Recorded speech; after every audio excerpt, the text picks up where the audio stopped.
Good morning, everyone. Looks like we're almost ready to begin. Looks like some coffee and treats there, if you want to quickly grab those and find a place.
Congratulations to our Wisco Vikings for their boys basketball state championship last night.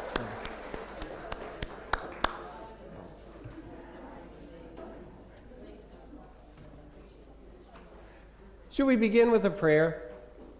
Lord, we come to you today so thankful for all of your blessings, the food that we enjoy, the fellowship, and then the food that you provide for our souls too. Lord, please come and sit with us this morning, and through your word, draw us closer and closer to you. All these things in Jesus' name, amen. As I was getting ready for this morning and I put the picture of Boaz up on the screen, I happened to think, wow, he looks older than me. And that is, if you look there, there's Boaz. Here's Ruth down at the foot of his blanket there on the threshing floor, and that's one of the highlights talking about chapter 3, right? And maybe we can just sort of review a couple of the highlights from chapter 3. One would be, remember, Naomi came up with the plan. Go and Ruth, why don't you go to the threshing floor, lay down at the foot of his blanket there, and then take his blanket and put the corner of his blanket over you, and that was sort of a way of picturing God's blessing or God's protection, right? That cover you in under the corner of the feathers of his wing, right? And so that's what Ruth did. And if we pick up in chapter 3. At verse 9, who are you? Boaz asked. Here was a lady sleeping at his foot there, and the threshing floor probably didn't have real good lighting. I am your servant Ruth, she said. Spread the corner of your garment over me, since you are a kinsman redeemer. Oh, the Lord bless you, my daughter, he replied. This kindness is greater than that which you showed earlier. You've not run after the younger men, whether rich or poor. And now, my daughter, don't be afraid. I will do for you all that you ask. All my fellow townsmen know that you are a woman of noble character. Although it is true that I am near of kin, there is a kinsman redeemer nearer than I. Stay here for the night. And in the morning, if he wants to redeem, good, let him redeem. But if he is not willing, as surely as the Lord lives, I will do it. Lie here until morning. So she lay at his feet until morning, but got up before anyone could be recognized. And he said, don't let it be known that a woman came to the threshing floor. And he also said, "Bring that shawl that you're wearing and hold it out." When he did so, he poured into it 6 measures of barley and put it on her. Then he went back to town. And when Ruth came to her mother-in-law, Naomi asked, "How did it go, my daughter?" And then she told him everything Boaz had done for her, and added, "He gave me these 6 measures of barley, saying, 'Don't go back to your mother-in-law empty-handed.'" Then Naomi said, "Wait, my daughter, until you find out what happens, for the man will not rest until the matter is settled today." So maybe we can start with, how as we review from last time, how do you feel about what Ruth is doing here? What I think one of the questions was, what's going on? Is it, as we look at working God's plan and Naomi's plan and Ruth's plan, Ruth's welfare, as that all works together, is Ruth stepping out onto thin ice? Are Ruth and Naomi stepping out onto thin ice? Or is it just about right, that balance between what God wants and what we do, right? And then how about, should Ruth be even more forward and chasing after Boaz? What do you think?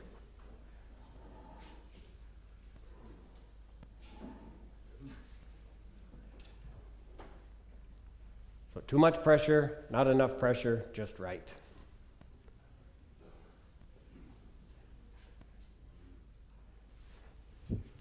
Laura?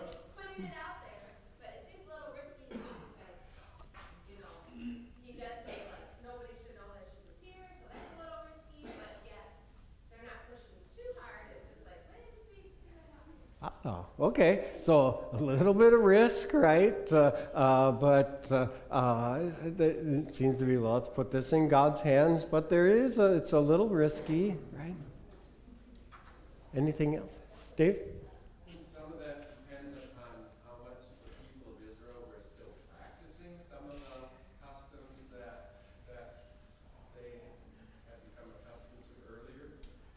Sure, and it kind of depends on, Dave said it kind of depends on how much the people were still practicing what God had said, and it does seem as though maybe that they had lost much of that piety or concern for God's law, and because in the book of Judges it says pretty plainly, everybody did what was right in their own eyes, and nobody, it would seem, was real concerned about what was happening in what the Lord said. Right? We think of Samson, who said to remember his first wife.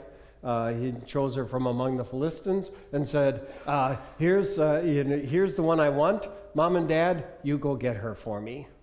And so quite not much piety there, and not a lot of respect for marriage either, it would seem.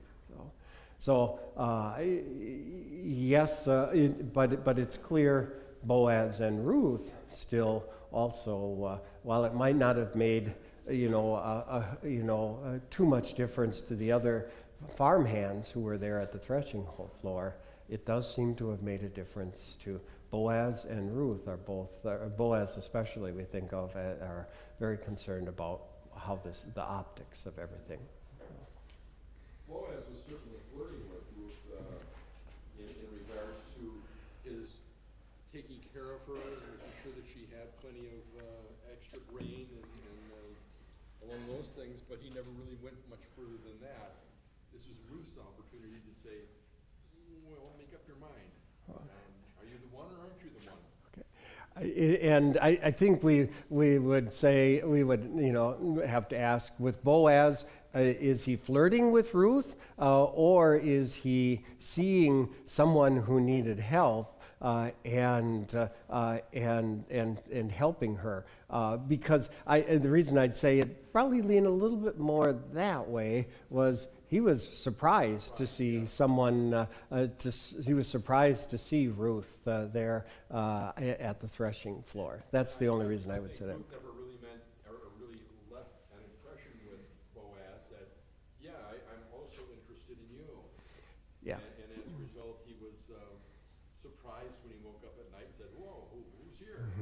Because that's going to be seen on his expression.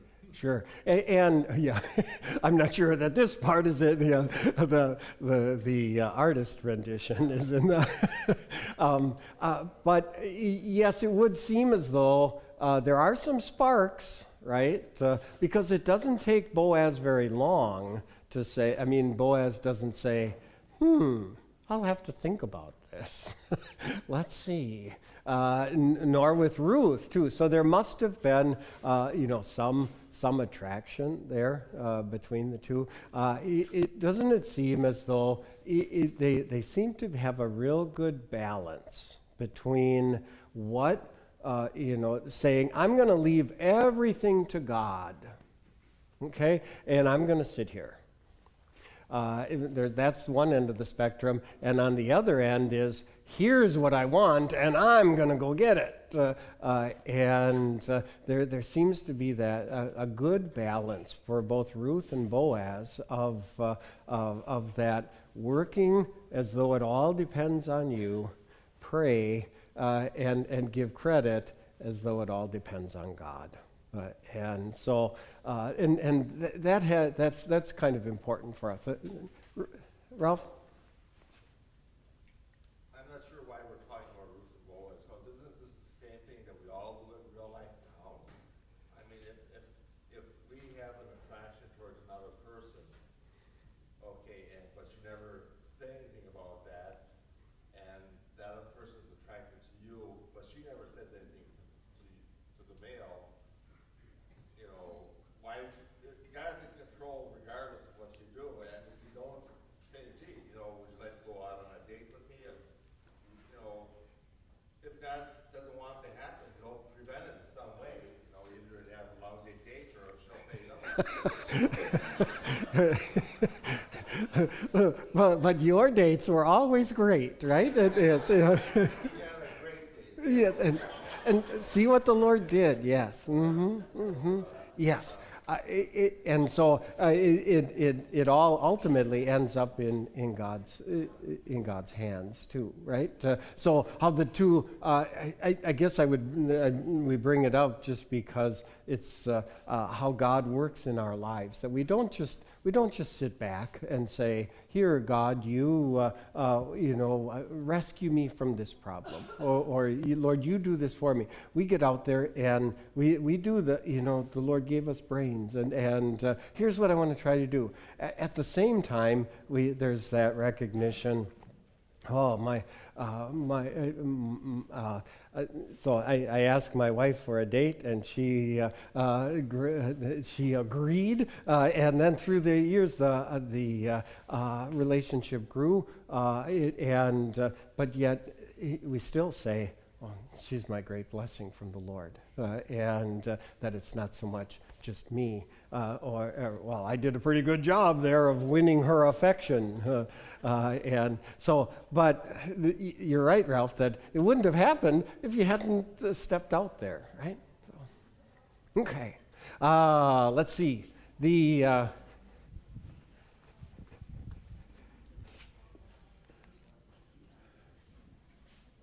Already that it might seem a little strange to us, but it would seem as though as Boaz consents, Ruth said, please spread your corner, the corner of your robe or blanket over me. That was, Ruth in a way sort of, will you marry me? And Boaz consents, then yes. Pastor Bivens said this might be seen as an example of consent makes the marriage, right? Nowadays we might say engagement, right? At the same time, engagement doesn't equal marriage. Engagement is not the same thing as marriage. As our catechism points out, that it's a promise that you're making to be married, and like any other promise that you make, especially one where there's so much feeling and lives involved, you don't want to make a promise like that and break it. At the same time, it's not the same as marriage, that marriage also includes that public affirmation and witnesses. Just like with engagement, yes, you make that promise, you make the promise, but there's more that's coming. More has to be there for it to be a marriage, public. And then you also do things the way that the state has set things up too. There's the fourth. There's not only the sixth commandment, but also the fourth commandment. So, Boaz also had to take care of some, I guess, some of the laws associated with this aspect, because he was not the primary kingsman. Right. He was the secondary kingsman, and until he got permission from the primary kingsman to either buy the land or and then take the wife, he wasn't really up there, and God still had the opportunity to, no, you're not the one. Sure, and it almost seemed like he was going to do that, right? That the Lord was going to steer in a different direction, but then it comes back. So, yes, that's right. Boaz concerned about that public affirmation, and then also concerned about. Notice how Boaz is a man of integrity and honesty. That he doesn't take advantage of the situation there on the threshing floor. Instead says, wait here, sleep here, and then in the morning leave before anyone knows, because it really wouldn't be good for a woman to come to the threshing floor. That wouldn't be good. And then also, there are some things that I need to take care of. That I need to take care of this, the whole thing with the kinsman redeemer. So, notice how potential offense and misunderstanding were avoided. And there are folks today, and sometimes we might even fall into that trap to say, well, who cares what anybody else thinks? Right? I'm going to do what I want to do, and who cares whatever. Well, no. Even Boaz and Ruth, who knew they were being honest and upright, Boaz still takes pains to make sure there's no offense and misunderstanding. So. There was a certain amount of legality that had to take place too in regards Mm-hmm. to this. Yep. And The person in the first place, if Boaz and Ruth did get together and married, he still had the ability to take the land away from them. And we're going to see that in just a minute. Yeah. So, Dave, question? Or did you hand? Oh, no. Okay. Let's see. Any other questions about that or thoughts? Okay. Should we look at a few highlights from chapter 4? And we do what Arno was talking about, where there are some loose ends that need to be tied up. Meanwhile, Boaz went up to the town gate and sat there. Remember, the town gate was where all of the business was conducted. It was kind of like City Hall. And that's where the leaders of the town were. You see this one other among the ancient people. We see that in another place in the Bible. Anybody remember where? Abraham and, I'm sorry. Is that what you were going to say, Jeremy? Lot, yep. That Abraham and Lot, that Lot is sitting in the town, in the city gates there when the angels come in along with when the angels come in, Lot's there, and that means he was like one of the leaders of the town. He was on the town council. And so here's Lot, who and it kind of shows us careful. Don't be thinking that sin really doesn't affect you, because here he camped near Sodom, and then in Sodom, and then pretty soon he was one of the leaders of Sodom. So the city gates, that's where a lot of the business was conducted.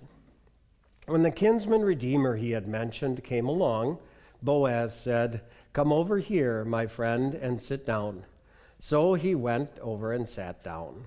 So Boaz does he gets right down to business, right? He doesn't say, "Oh, well, maybe in a couple of months I'll take care of this." The next morning, there he is, and he's ready to have the matter settled. He's also got the witnesses there. So Boaz took 10 of the elders of the town and said, "Sit here," and they did so. Then he said to the kinsman redeemer, "Naomi, who has come back from Moab, is selling the piece of land that belonged to our brother Elimelech. I thought I should bring the matter to your attention and suggest that you buy it in the presence of those seated here and in the presence of the elders of my people. If you redeem it, do so. But if you will not, tell me, so I will know. For no one has the right to do it except you, and I am next in line." "I will redeem it," he said.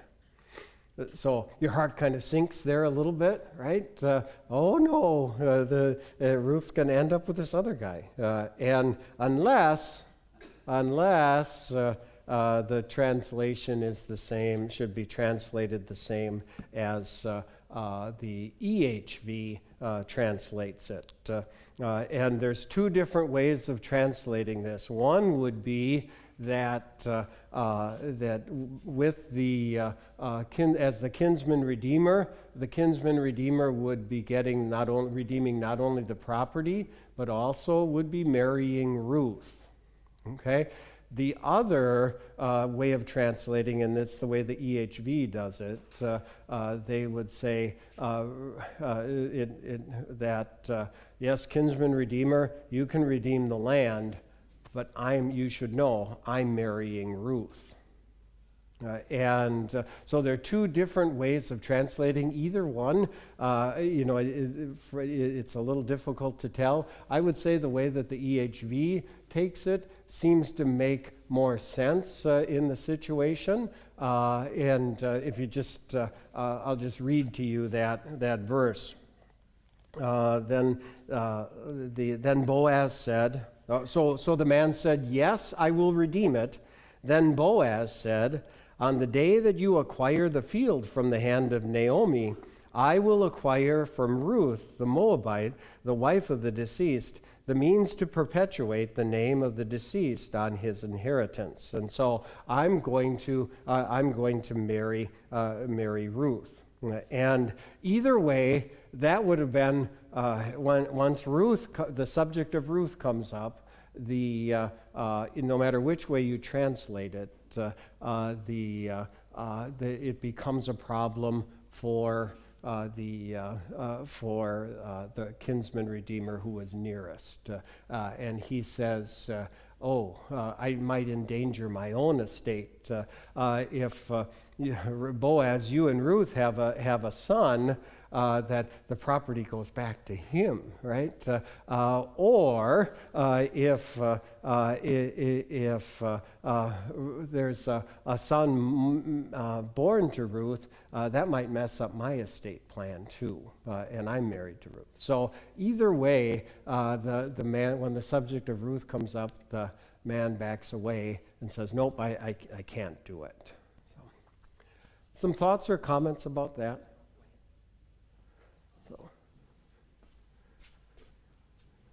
Okay, and again, I'm no expert on ancient estate planning, so I don't know exactly how that would have all interfered, but it's clear when the subject of Ruth comes up, the man backs away. Let's see. So then I'm back to the NIV again. At this, verse 6, the kinsman redeemer said, "Then I can't redeem it, because it might endanger my own estate. You redeem it yourself. I cannot do it." Now, in earlier times in Israel, for the redemption and transfer of property to become final, one party took off his sandal and gave it to the other. This was the method of legalizing transactions in Israel. So rather than going to see the lawyer and signing papers and having the notary public sign it, they would do this with the sandal and take off his sandal and give it to the person. I'm not just sure whether that was a permanent, whether you had in your filing cabinet you had a whole bunch of sandals in there, or just how exactly that worked, or whether whether it was just a symbolic sort of a thing and you got your sandal back, because otherwise you're walking home, so I'm not just sure how that, but there is another spot in the Bible where it uses that same imagery. There's in Psalm, I think it's 68, and where it talks about, I've made Moab my wash basin, and over Edom I have thrown my sandal. And so that means, yes, I've defeated and conquered. Things have gone my way in Edom. As the Lord, that psalm talks about how the Lord is king over all. So it uses kind of that same sort of imagery in another spot. So, any thoughts or comments there or questions? Jeremy?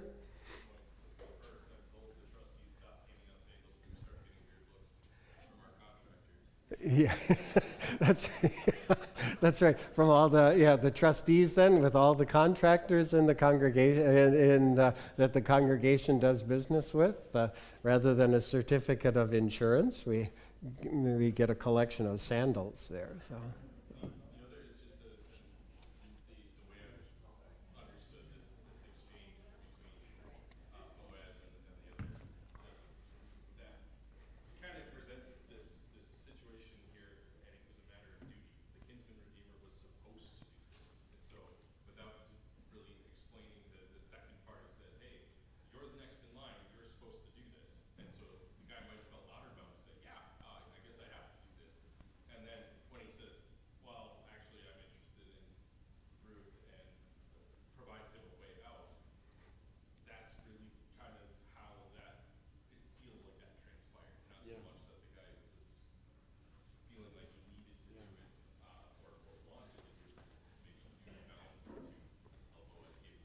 And Boaz gave them away, yes. And sort of like sometimes we hear about we don't always completely understand all the way the transactions took place. In the same way that if you've ever traveled in like the Middle East and a few other places too in the world, you know that if you go into the marketplace, they want to barter with you. And in the United States, we're used to having price tags on things. Say, well, how much is this? And if you ask there, how much is this? And they say, oh, that's $75, and you pull out $75 and pay them, they're kind of hurt by that because they enjoy the give and take, the barter, the bargaining back and forth. And in that same way here, there might have been things that, well, this was a way out, an off-ramp for Boaz, or for the first kinsman redeemer, right? An honorable way out of the situation. Some questions about that, or thoughts, comments?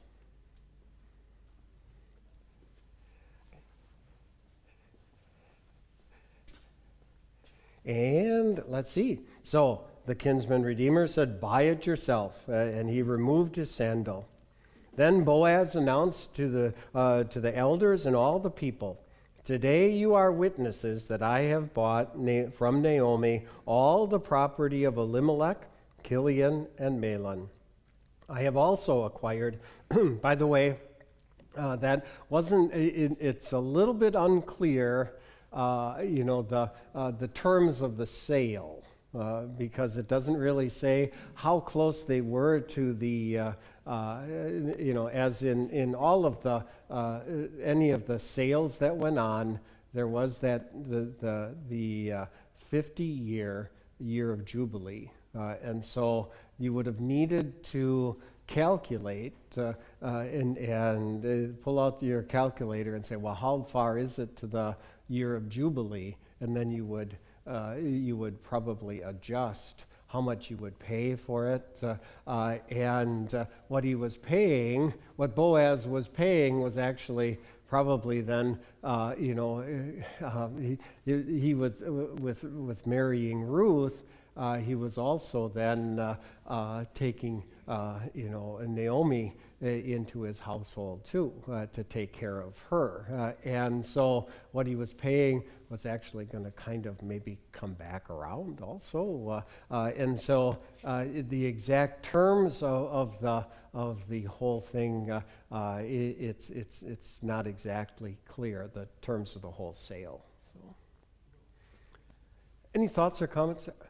Wouldn't by taking Ruth eliminate anyone else coming back and claiming rights to the property? Right, and so it became, and so he must have paid something, because that would have gone to, to Naomi. But like I said, in a way, he really would have been kind of duty bound to take care of Naomi anyway, as he married Ruth. So,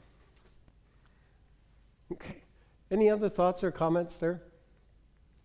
So. The love story, and this is quite a bit different than the way that maybe we do things today. We talked about it a little bit earlier, that today, well, we get to know each other over a longer period of time. And whereas with the ancient people and some people today, oftentimes marriages are arranged. Can you think of some arranged marriages in the Bible?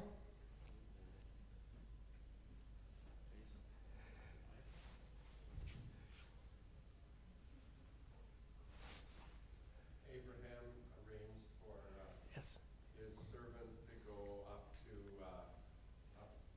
north to get a wife for Isaac, so that she would be of a believing household. Mm-hmm. So think of Abraham arranging for Isaac's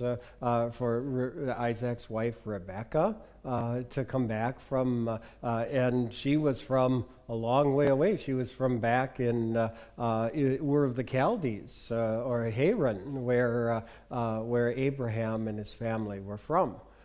And so there it was an arranged marriage, and here there's a little bit, Ruth and Boaz kind of know each other, but wow, it's also, I would imagine, some might have thought, oh, this is quick, but again, for ancient folks, it maybe didn't, the times didn't say, oh, there's something wrong with this. They hardly know each other. So, and I suppose that maybe happened during World War I and World War II.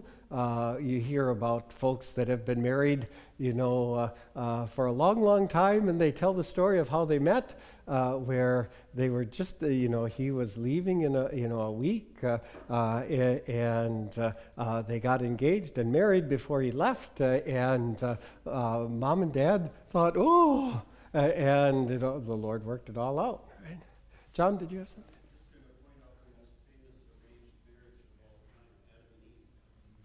Yes, that's right. Thank you. That it all worked out with Adam and Eve, right? And that was an arranged marriage. Thank you. Arnold says there was no one else, but yeah, it was the Lord had arranged just the right person. Right? Any other thoughts or questions there?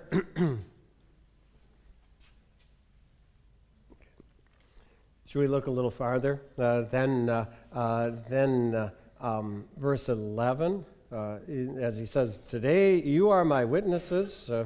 And then verse 11, "Then the elders and all those at the gate said, 'We are witnesses.' So they signed the marriage certificate.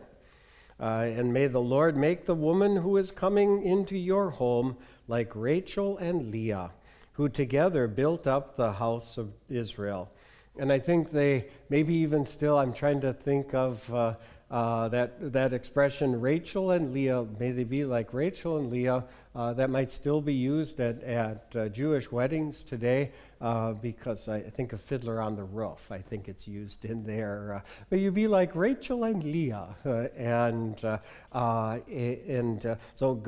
who together built up the house of Israel. May you have standing in Ephrathah and be famous in Bethlehem. Yeah, Boaz is pretty famous in Bethlehem, right? And there's someone coming along who's going to be even more famous. "And through the offspring the Lord gives you by this young woman, may your family be like that of Perez, whom Tamar bore to Judah."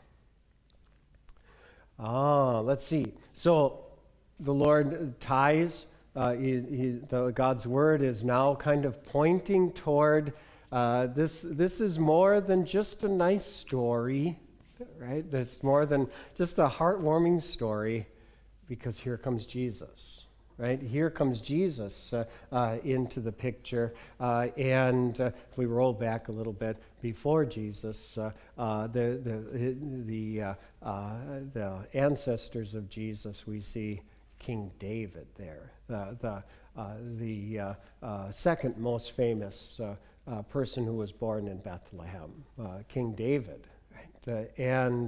So the Lord is tying together here the promises that he made to Abraham and King David, and then eventually Jesus is coming. This is the story of Jesus. So it's more than just a nice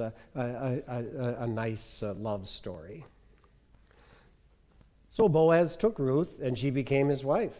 Then he went to her, and the Lord enabled her to conceive, and she gave birth to a son.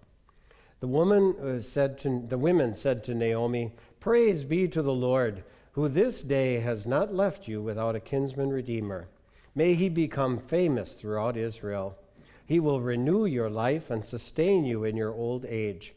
For your daughter-in-law, who loves you and who is better to you than 7 sons, has given him birth. Then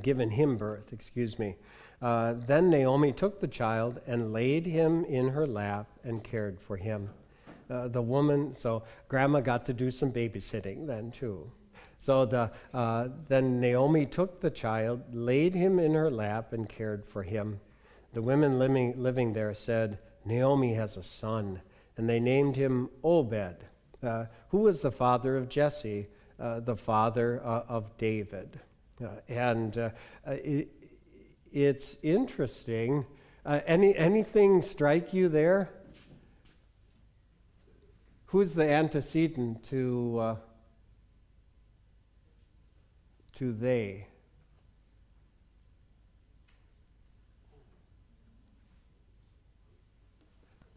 Who's it talking about, right? If you look back, the women living there said, "Naomi has a son," and they named him Obed.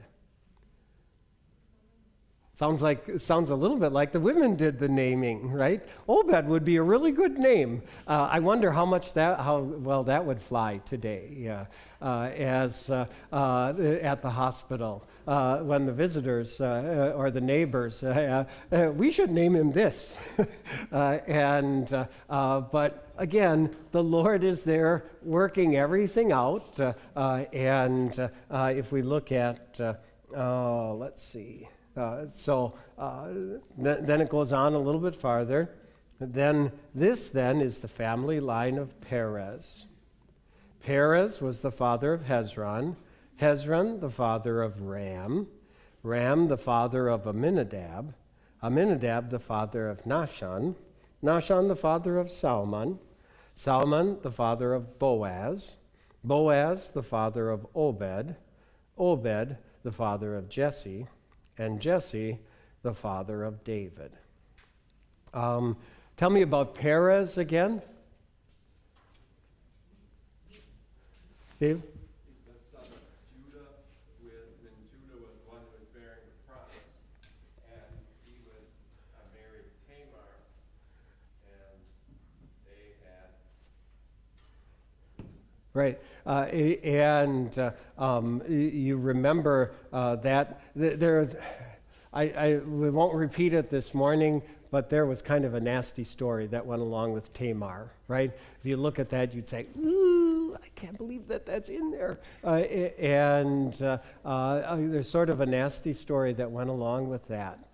But here, Judah and Tamar had a child. Actually, I think weren't there two? Were they twins? With the I'm thinking. Am I thinking of the right?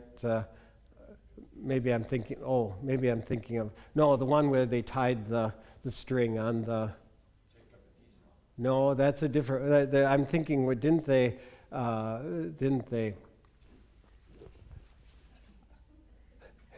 Didn't they tie a red string around his hand or something? And because he was the one that came out. Is that Jacob and Esau I'm thinking of? Brain lock here.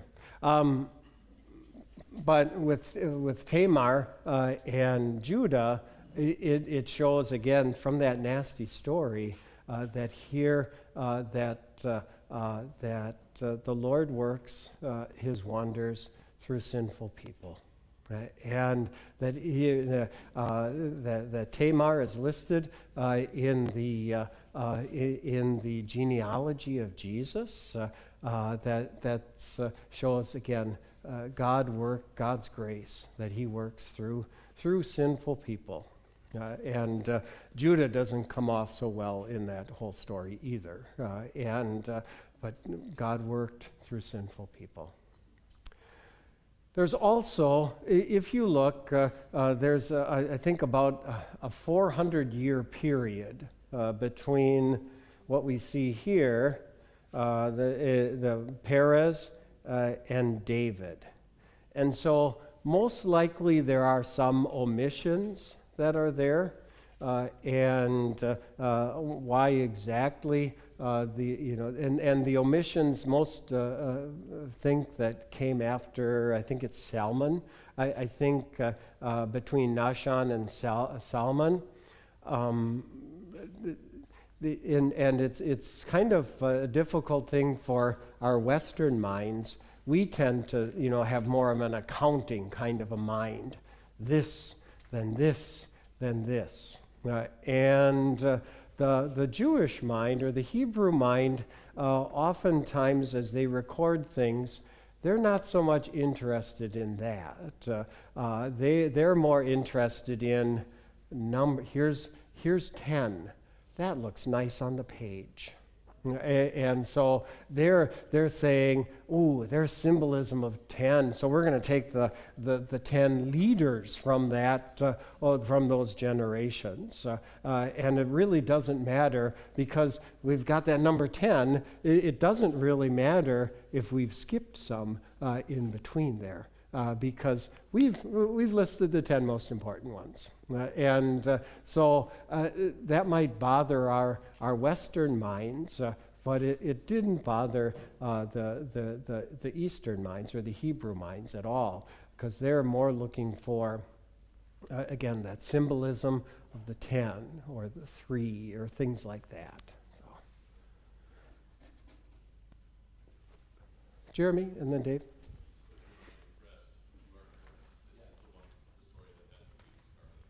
Pardon? This is the story that has the scarlet thread. Yeah, chapter 38. Chapter 30. It is this one, not Jacob and Esau.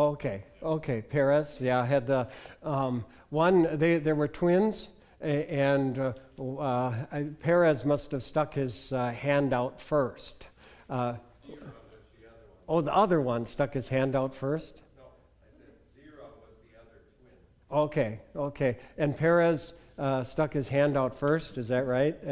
Must have been Breach. No, it was the other way. The other twin. Okay. And then he was named Perez, doesn't mean like broken out. He snuck out ahead or something like that. Right. So that, and again, you sort of have to kind of snicker at some of those things and realize here's the Lord still working in the lives of his people and sending a Savior. And that's the cool thing about this book of Ruth. Yeah, a beautiful love story, but how wonderful that the Lord worked through his people. Any comments or thoughts about that or questions yet?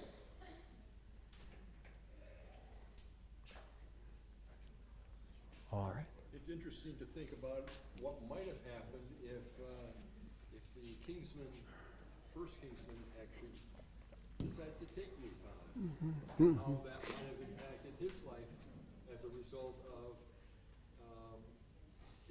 his Sure. son or his first son may not have been the one who inherited everything. Right. Yeah. But God had something better. It had something even better in mind, right? So, should we close with how about keep me? Keep me as the apple of your eye. Hide me in the shadow of your wings. God's blessings on your day. Thank you very much for coming. Great to see all of you.